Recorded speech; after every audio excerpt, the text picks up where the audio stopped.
Here are leafcutter ants, which I saw in this beautiful river of green at Quinta Mazatlan. They stretch a long way, an amazingly long way.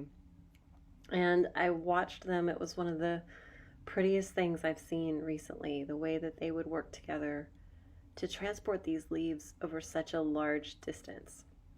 And I did a little bit of research, and it turns out there are three sizes of ants. There's the Maxima ants, which are the scouts.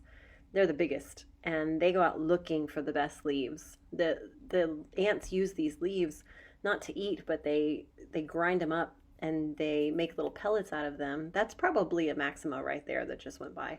They make little I guess ground up pellets out of them, and they keep them underground where a fungus grows on them, and they kind of farm that fungus off of these decaying plants that they gather up.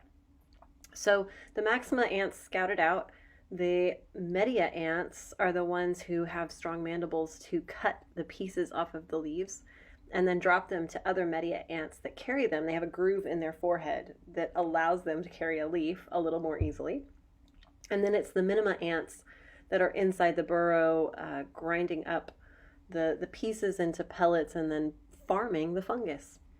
And it made me think that we live in a society. Look at this guy carrying a stick. That's not going to work. But still, good try.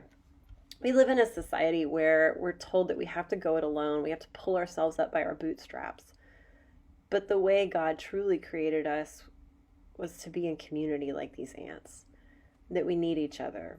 And we all have different gifts and skills that are amazing, and we are equipped for different work. But none of us were meant to just strike out on our own.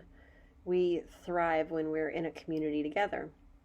And so I encourage you, we've been talking about the disciples who, some of them had upfront talents and others had more behind the scenes talents, and some were organizers and some were friendly and outgoing. And Jesus called that whole group, and still today is calling us, the community, as individuals to say yes, but the work that we do and the harvest that will happens when we're all working together.